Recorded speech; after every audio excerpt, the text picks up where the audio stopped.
Hi guys, welcome to देसी car world. My name is Avinash और ये है टाटा सिएरा डीजल वाली। मैं हूँ अभी दिघी में, पुणे में। हमारे पास ये गाड़ी है, दिन भर हमें चलानी है। उसमें भी मैं आपको ड्राइव इंप्रेशन देने वाला हूँ सिएरा का, डीजल का, ऑटोमेटिक वाला। सेगमेंट में बेस्ट नॉर्म्स के साथ, बेस्ट स्पेसिफिकेशन के साथ ये गाड़ी आती है। 280 न्यूटन मीटर का टॉर्क आपको दे देती है ये ऑटोमेटिक में, 260 का मैनुअल में। चलिए बात करते हैं इस गाड़ी की। सारे स्पेसिफिकेशन, सारे कंफर्ट, फीचर, सारी चीज़ें हम इस कार के बारे में जानने वाले हैं। गाड़ी में बैठते हैं, बात करते हैं। चलिए, लाख में ये गाड़ी आती है, उसमें भी आपके ये मेमोरी फंक्शन मिल जाते हैं 3 लोगों के लिए।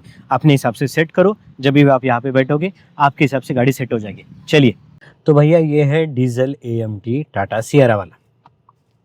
इस गाड़ी की सबसे बेहतरीन बात ये कि ये गाड़ी इस सेगमेंट की सबसे पावरफुल जानदार गाड़ी है। 280 न्यूटन मीटर का टॉर्क आपको मिल जाता है इस गाड़ी के साथ ऑटोमेटिक में, और मैनुअल में आपको मिल जाता है 260 न्यूटन मीटर का टॉर्क, जो सेगमेंट में कहीं पे भी नहीं मिलता, कहीं पे भी नहीं मिलता। ये सबसे बेहतरीन बात है। जब मैं इसका ब्रोशर वगैरह लॉन्च हुई थी तभी मुझे समझ में आया था कि टाटा ने कुछ अलग ही दिशा देने का ट्राई किया था इसको।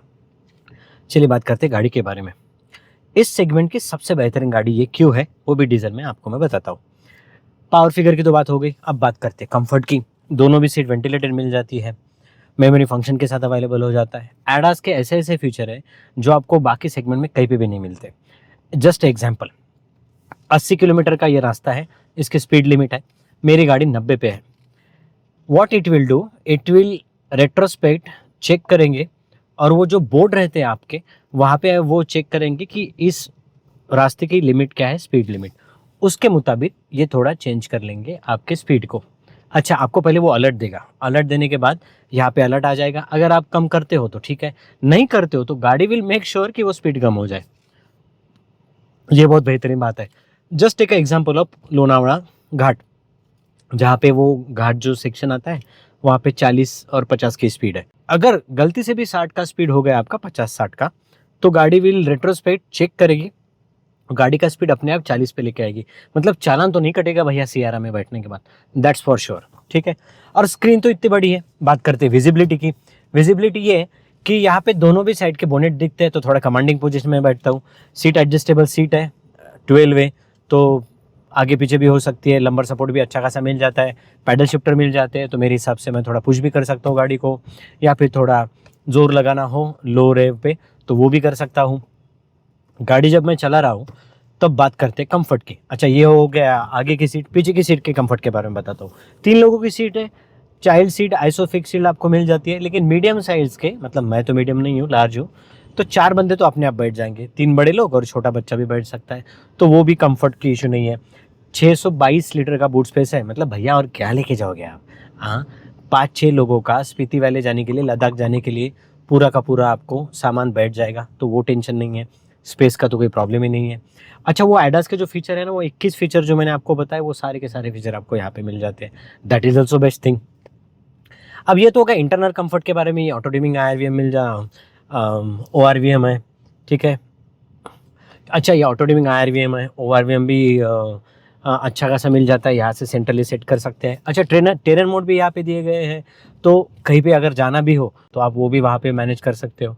अब बात करते हैं एक्सटर्नल कंफर्ट की। एक्सटर्नल कंफर्ट गाड़ी का कैसे मैनेज होता है, तो एक्सटर्नल कंफर्ट गाड़ी का मैनेज होता है शॉक एब्जॉर्बर से। FDD, फ्रीक्वेंसी डेंसिटी डैम्पर, ये है टेक्नोलॉजी जो इस पूरे सेगमेंट में किसी में भी नहीं मिलती, यहाँ पे आपको मिल जाती है। अच्छा, ये डैम्पर्स क्या करते हैं, ये क्या करते हैं, अब समझ लो मैं अभी सिटी में चल रहा हूँ, सिटी का ट्रैफिक है, स्पीड ब्रेकर आते हैं, खड्डे आ जाते हैं, तो अपने हिसाब से जो गाड़ी जो है वो सेंस करती है और आपको थोड़ा स्मूथनेस एब्जॉर्बर में प्रोवाइड करती है। तो आपकी ड्राइविंग भी सेफ हो जाती है, आपको थोड़ा सॉफ्ट हो जाते हैं एब्जॉर्बर आपके, और आपको अच्छा खासा रिस्पॉन्स भी मिल जाता है। ठीक है, शॉक एब्जॉर्बर, ये FDD जो है। अच्छा, अभी हम हाईवे पे चले गए, तो हाईवे पे कैसे सेंस करते हैं, हाईवे पे सेंस ऐसे करेंगे, एक कंटिन्यूअस पर्टिकुलर टाइम पीरियड के लिए पर्टिकुलर रेंज में आपकी गाड़ी चल रही है, तो उसका एक फ़ायदा ये होता है कि वो सेंस करते हैं और आपको FDD क्या करता है, शॉक, आपके जो शॉक एब्जॉर्बर है उसको स्टिफ कर देता है। स्टिफ इसलिए क्योंकि थोड़ा गाड़ी पे कंट्रोल रह जाता है, ठीक है, और स्टिफनेस में गाड़ी की थोड़ी स्टेबिलिटी भी मेंटेन रहती है, और आपको वहाँ पे ज़्यादा स्पीड ब्रेकर नहीं होते, तो वो स्पीड जब स्टिफनेस आ जाता है वहाँ पे तो गाड़ी भी स्टेबल हो जाती है, ये दूसरा फ़ायदा है। तो अपने आप ये एफडीडी जो है जिसको कंपनी ने बहुत बड़ा हाईलाइट किया था, ठीक है, और करना भी चाहिए क्योंकि सेगमेंट में पहली बार आया है ये, तो वो भी आपको सहूलियत महसूस हो जाती है, ठीक है, वो सहूलियत ही दी गई है। बाकी 360 डिग्री कैमरा, राइट में जाओ तो राइट में ये हो जाता है, स्टार्ट हो जाता है। 4 डायमेंशन दिया गया है, तो राइट हैंड साइड में जब मैं मुड़ता हूँ या फिर इंडिकेटर देता हूँ तो इट विल मेक श्योर कि मैं ये यहाँ से गेज भी दे देता है मुझे, रेड येलो ग्रीन। तो कोई पीछे से आ रहा है, ये देखिए ये राइट व्यू है, ये लेफ्ट व्यू है, कोई पीछे से भी आ रहा है तो वो मुझे रेड जोन में दिखाई देगा, ये ग्रीन जोन में है, ये येलो जोन में है। ये क्या करता है, ये आपको हेल्प करता है, आपको ड्राइविंग कैसे करनी है, व्हाट इज़ योर गेज, आपको कहाँ पे स्पीड बढ़ानी है, आप कहाँ पे आप कहाँ पे रेड जोन में आपका पीछे जो आ रहा है वो है, और आप आपकी सहूलियत के हिसाब से गाड़ी चला सकते हैं। अब बात करते हैं विजिबिलिटी की। अब विजिबिलिटी ये है कि मैं यहाँ पे बहुत कमांडिंग पोजीशन में बैठा हूँ, विजिबिलिटी अच्छी है, यहाँ पे मुझे ओआरवी मिल जाता है, यहाँ पे लेफ्ट बोनेट भी दिख रहा है, राइट बोनेट तो बहरहाल दिख ही रहा है, ठीक है, कंट्रोल पोजीशन में हूँ, कमांडिंग है, सीट थोड़ी ऊपर ले सकता हूँ, ORVM ऑटो डिमिंग है तो रात को मुझे तकलीफ नहीं होने वाली है, और विजिबिलिटी यहाँ पे भी अच्छी है। ये ए पिलर है वो काफ़ी मोटा नहीं है, जो आपको हालांकि हैरियर में या फिर नेक्सॉन में जो दिक्कत आती है वो दिक्कत आपको यहाँ पे नहीं आती है, ठीक है। ORVM थोड़ा बाहर चाहिए होता है तो मुझे भी ऐसा लगता है, दिस इज़ जस्ट इम्प्रूवमेंट, मुझे लगता है कि वो थोड़ा क्लियर हो जाता, ठीक है। तो बाकी कोई भी कमी नहीं है। सनरूफ है आपके पास तो आराम से विटामिन डी ले सकते हो, वैसे भी बहुत कमी है, ठीक है। तो ओवरऑल अगर गाड़ी के बारे में बात करूँ, कंफर्ट के बारे में बात करूँ, इंजन के बारे में बात करूँ, तो कहीं पे भी मुझे गाड़ी कोई भी तरह से, किसी भी तरह से मुझे प्रॉब्लम नहीं दिखाई देता है। अब बात करते हैं वर्डिक्ट की, गाड़ी क्यों लेनी चाहिए और why diesel is better than petrol. I will tell you. 25-30 kilometre की अगर मैं बात करता हूँ, पुणे जैसे, जयपुर जैसे शहर में, गुरुग्राम हो, दिल्ली हो, नोएडा हो, ठीक है, या फिर नागपुर हो, जहाँ पे ट्रैफिक हमेशा लगा रहता है, वो जो 25 किलोमीटर रहते हैं ना, जो आपके बाजू वाले अंकल बताते हैं कि बेटा 25 किलोमीटर जाना आना हो रहा है तो पेट्रोल ले लियो, दिल्ली वाले हैं हम, 10 साल के बाद वैसे भी स्क्रैप करना है, वो सब ठीक है, लेकिन 10 साल तक तो गाड़ी चलानी है। अच्छा, महाराष्ट्र में 15 साल तक है, आपको 5 साल और मिल जाएंगे, 20 साल मिल जाएंगे, ठीक है, 10 साल पर 5 साल, ठीक है, 15 साल मिल जाते हैं। अच्छा, 15 साल तक अगर आप गाड़ी 5 साल भी अच्छे से यूज़ करो तो आपका पैसा वैसे भी निकल जाता है। I will tell you how.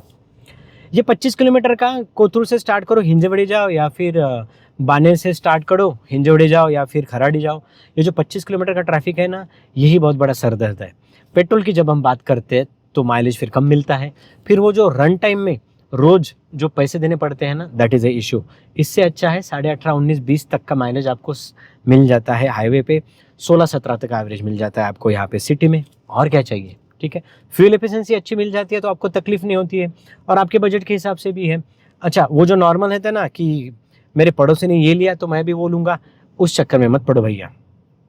Average देखो, ये जो ओवरऑल माइलेज जो मुझे गाड़ी देती है, रन टाइम पे जो मेरे हर रोज़मर्रा की ज़िंदगी में पैसे जाते हैं, और गाड़ी लेते टाइम पे मेंटेनेंस के तौर पे मुझे काफ़ी सहूलियत महसूस होती है, और अच्छा गाड़ी का पावर भी मिल जाता है, तो आपको ये दिक्कत तो नहीं होगी कि अगर सैटरडे संडे थोड़ा बाहर घूमना है, पेट्रोल की गाड़ी में हो सकती है। Why I am comparing petrol, that is the reason is कि पेट्रोल में अगर 20 किलोमीटर के 30 किलोमीटर तक का आपका रोज़ का जाना आना है, कोई प्रॉब्लम नहीं है, तो आप बिंदास ले लो, मैं खुद बता रहा हूँ कि पेट्रोल ले लो, ठीक है। लेकिन डीजल क्यों लेना चाहिए, क्योंकि अगर 30 किलोमीटर से ज़्यादा 40 किलोमीटर तक भी होता है, और looking into the current situation of the traffic, तो वो 10-15 किलोमीटर वैसे एक्स्ट्रा हो जाता है। दैट इज़ द रीज़न आपको डीजल में ही जाना चाहिए।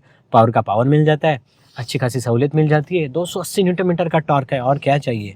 और अब वो ऑल टाटा है, सेफ्टी है, इसका क्रैश टेस्ट देखो तो कुछ गजबे था, कंपनी ने कुछ अलग ही लेवल का क्रैश टेस्ट किया था, दोनों सियारा को भिड़ा दिया था, जस्ट आपकी सहूलियत के लिए कि हम सिर्फ मटेरियल पे गाड़ी क्रैश नहीं करते, गाड़ी का भी ये अगर होता है, क्रैश होता है तो गाड़ी कैसे रिस्पॉन्ड करेगी, उसमें भी गाड़ी बहुत अच्छे नंबर से पास होके आई है। टाटा है, इंडिया का लोहा है, और क्या चाहिए। और बाकी प्रोडक्ट देखिए, प्रोडक्ट की सारी चीज़ें मैंने बता दी है। तो ओवरऑल अगर देखा जाए प्राइस के हिसाब से, कंफर्ट के हिसाब से, पावर के हिसाब से, diesel is the best variant for you. बाकी वीडियो कैसा लगा कमेंट सेक्शन में ज़रूर बताइए। ये गाड़ी हमें दी थी पंचजन्य ऑटोमोबाइल ने, यहाँ पे भोसरी से मैं बात कर रहा हूँ, पुणे से। अच्छी खासी डील आपको वहाँ पे मिल जाती है। बाकी आपके नज़दीकी टाटा मोटर्स के शोरूम में जाके आप गाड़ी ले सकते हैं। जय हिंद, वंदे मातरम।